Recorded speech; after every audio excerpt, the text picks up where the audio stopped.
They live on an island with no bridge to the mainland, cut off from the main stream, and, one could romantically speculate, all the pressures that come with it.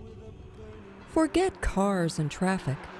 Boats, golf carts, bikes, and feet are the main mode of transportation on Useppa Island, near Cabbage Key in Pine Island Sound.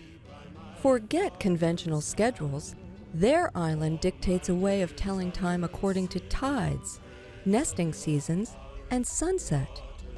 Yet they are faced with their own set of challenges. Boat trips to the mainland to get their supplies, for one. They are the unbridged, some may say slightly unhinged islanders of Useppa, who keep good company with Calusa spirits and the memories of an elite brand of fishermen from the 1910s. The Calusa Society was here from about 500 AD to 1700s, early 1700s. Before that, in 3,800 years ago, they had what they think is a tool shop that was here on Useppa. We know thousands of people have been here, and I feel like I'm part of the spirit. The Calusa said everybody has three souls, one in your eye, one in the reflection on the land, and one in your reflection in the water. When you die, the soul in your eye stays with your body, and there are a lot of burials on the island.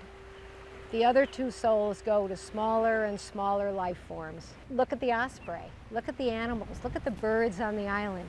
There are spirits here. They were not an agricultural society, so they fished from the estuaries in the area here, and from that they built mounds from the shellfish and the bonefish from what they ate. And they also used the shellfish as their tools. Like the Calusa, modern-day Useppa Islanders rely on their resourcefulness, their boats, and their fishing. These are some of the elements that keep today's largely retired population occupied on an island that measures only 100 acres. I guess my favorite pastime is a sail. We try to do it at least once every weekend. There are about 18 or 19 of these little catboats on the island, and on any given weekend we will have 8 or 10 catboats out there racing around the island. Fellow islanders point to Paul's beard as testimony to his sailing prowess, or lack thereof.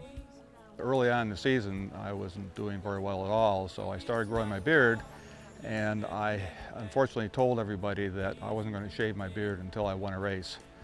Well, the season ended last weekend, and as you can see, I still have my beard on. However, I took a vote of some of the girls on the island, and they voted for me keeping the beard. Island ingenuity erupts when former CEOs and virtuosos conspire to keep things interesting. One islander describes it as adult day camp. This is the second year we've had a trebuchet building party where we actually build trebuchets and launch coconuts, and this year we've launched tomatoes into the ocean to test out our defensive capabilities. I can't help sometimes to shake my head and say, man, where did they come up with that? But it is always interesting to see what they do in their spare time, because there's always something interesting going on here.